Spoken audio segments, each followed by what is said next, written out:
Salam. Siapa yang mau? aja.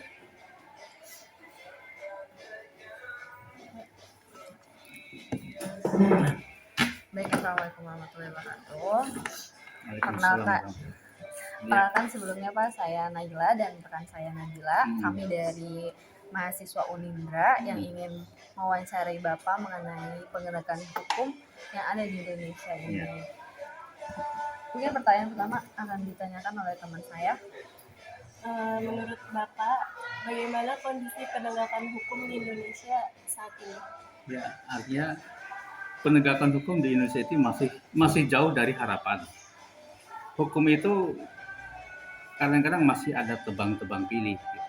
Ketika orang yang dekat dengan kekuasaan, biasanya mereka sementara ketika pemerintahan yang mendukungnya atau yang didukung si tersangka atau terduga ini masih berkuasa, biasanya masih aman. Jadi kalau baru terjadi pergantian pemerintahan, biasanya akan ada penegakan hukum. Jadi penegakan hukum tebang pilih. Yang kedua, penegakan hukum itu hanya berlaku tajam ke bawah, kemudian tumpul ke atas. Ini masih berlaku. Coba orang-orang yang maling ayam itu bisa dihukum sampai tahunan.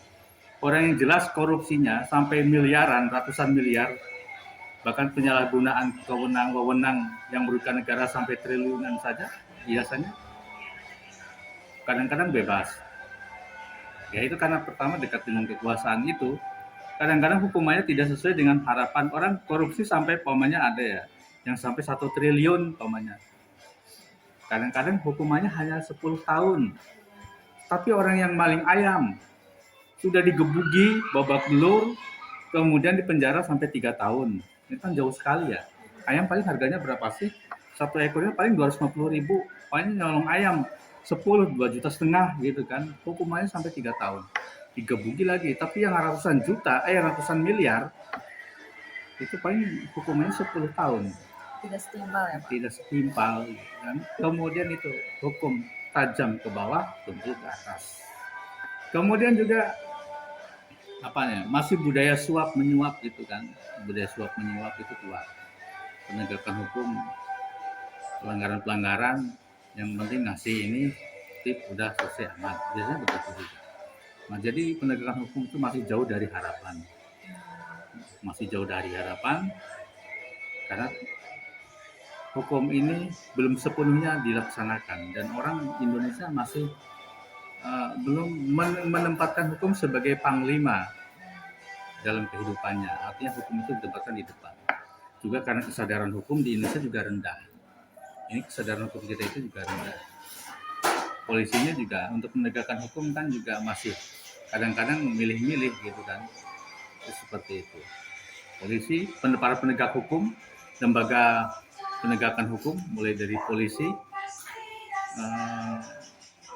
kejaksaan, pengadilan dan segala macam, kadang-kadang ya yang terutama yang ujung tombaknya polisi itu kejaksaan suka tebang-tebang pilih, masih tebang-tebang pilih mana yang kira-kira gampang baru ditangani. Kalau yang agak-agak berat kadang-kadang mereka sering berpikir, belum lagi kalau umpamanya menyangkut ancaman-ancaman segala macam, mereka juga hati-hati gitu. Itu di kita itu seperti itu. Ya, apalagi. Dan apakah hukum di Indonesia sudah diterapkan secara adil kepada seluruh masyarakat? Ya belum lah. Ya itu yang saya katakan tadi, hukum di Indonesia itu belum bisa dilaksanakan secara adil. Koruptor yang korupsinya sampai triliunan, ratusan miliar, bahkan ada yang sampai triliunan kerugian negara, itu paling penjaranya 20 tahun paling lama. Yang seharusnya misalkan berapa menurut Bapak? Hukum mati saja. Koruptor yang diberikan batas sekian korupsinya sampai pokoknya 100 miliar ke atas, itu hukum mati saja. Kalau yang kelas-kelas 100 miliar ke bawah bolehlah mungkin penjara 20 tahun, 30 tahun. Nggak apa-apa 30 tahun, 40 tahun, 50 tahun, 100 tahun pun nggak apa-apa. Biar kapok juga ya Pak, biar jerah juga. Kalau perlu hukum mati saja, karena ini udah parah di Indonesia ini, masalah korupsi terutama ya. Jadi masih ya penegakan hukum masih belum bisa berjalan semestinya. Itu yang ya kan? Keadilan juga masih kurang. Karena Bapak kan penegakan hukum belum bisa adil dan belum bisa diterapkan di Indonesia secara jelas. Nah, Ya. kalau menurut Bapak penegakan hukum yang penting ini penting nggak sih penegakan hukum dalam kehidupan sehari-hari? Oh, penting banget itu kan. Kalau hukum tidak ditegakkan secara tegas, maka masyarakatnya nanti akan menjadi masyarakat yang membangkang melawan hukum. Hukum itu akan disepelekan. Padahal kan tujuan adanya hukum itu untuk membuat tertib masyarakat kan. Diadakan hukum kan, ada undang-undangnya, hukum acara apa, hukum pidana, hukum perdata dan segala macam kan. Kalau hukum tidak ditegakkan dan masyarakat menganggap biasa dengan hukum, akan terjadi pelanggaran hukum. Dan pelanggaran hukum ini ketika dibiarkan, masyarakat akan semakin berani untuk melanggar hukum dan dampaknya masyarakat akan kacau, tidak tertata. Yaitu, padahal hukum itu diciptakan untuk menciptakan masyarakat yang tertata. Masyarakat yang tertata, kemudian yang teratur, menciptakan keteraturan dalam masyarakat. Itu hukum tujuan itu. Nah, kalau pelanggaran hukum yang paling sering terjadi di sekolah itu biasanya seperti apa sih, Pak? Ya kadang-kadang ini apa sih pelanggaran hukum? Merokok atau Ya merokok ada, karena sih ada razia, tetap aja ada anak yang bawa rokok mungkin ketinggalan, kelupaan di tasnya. Kemudian apalagi ya kalau narkoba nggak ada di sini. Berarti kalau di sini merokok di sekolah dilarang. Enggak, merokok nggak di sekolah, merokoknya di luar pulang sekolah atau pas istirahat pergi gitu kan keluar nongkrong di warung itu kadang ada gitu kan, makanya sering ada razia. Paling ngerokok 1-2 anak sering lupa mungkin dari rumahnya kan di rumahnya ngerokok ya, kebawa ke rumah. Mungkin sih di sekolahnya juga nggak ngerokok, cuman ya kadang-kadang kena razia ada 1-2 anak. Karena kenapa kamu ngerokok?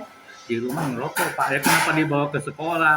Biasanya nanti habis pulang sekolah di jalan nanti ngerokok sambil jajan ini makan bakso ngerokok gitu asik.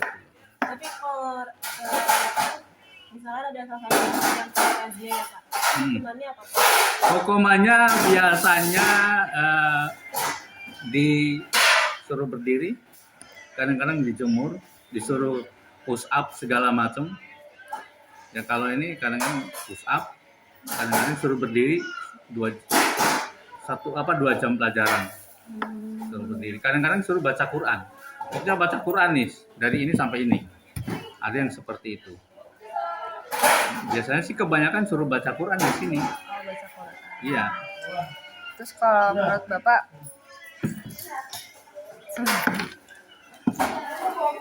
tindakan-tindakannya apa nih Pak buat mahasiswa yang suka melanggar tuh bakal kayak gimana, atau dihukum aja atau Kan sebenarnya hukuman itu penting. Cuma kadang-kadang sekarang cuma terbentur HAM gitu kan. Guru itu, pendidik itu tidak punya kekuatan hukum untuk melaksanakan hukuman terhadap siswanya. Kalau anak disyukur aja di sekolah nggak terima itu orang tuanya nuntut, kan gitu kan? Sekarang orang tua sekarang Ya, makanya gini harus ada undang-undang pendidikan yang membela, yang isinya itu mengatur tentang tugas pokok fungsi guru, pendidik, khusus pendidik dibuat aturan-aturan. Kalau memberikan hukuman tidak bisa dituntut segala macam, itu harus ada undang-undangnya untuk pendidik itu. Untuk dunia pendidikan kan sekarang pendidikan juga ada kan undang-undang tentang pendidikan, tapi harus dimasukkan pasal-pasal tentang umpamanya perlindungan terhadap guru gitu kan. Guru itu tidak punya kekuatan hukum, makanya guru itu nggak ada berani. Anak itu akan semakin berani ketika hukum sekolah tidak ditegakkan. Guru itu mau menghukum anak, menegakkan peraturan sekolah agak takut. Takutnya nanti ketika umpamanya tidak sesuai dengan keinginan orang tua siswa, nanti dituntut. Karena itu bahaya, kasihan gurunya sekarang itu. Guru itu nggak bisa ngapa-ngapain. Karena apa, sedikit-sedikit guru dilaporkan ke polisi. Gara-gara umpamanya menyuruh anaknya push up gitu kan. Nah, itu gimana coba? itu menurut Bapak sendiri gimana kalau seperti itu? Nah, itu kan rusak dunia pendidikan. Dunia pendidikan rusak. Anak semakin semau-maunya, seenaknya. Dan dengan seenaknya melanggar aturan sekolah. Ini bahaya ini dunia pendidikan kita ini. Apalagi? Mungkin yang terakhir ya Pak. Nah, menurut Bapak peran pendidikan dalam menumbuhkan kesadaran hukum di kalangan generasi muda itu seperti apa untuk saat ini? Apalagi kan sekarang lagi marak-maraknya penuntutan penegakan hukum juga kan? Pertama ya,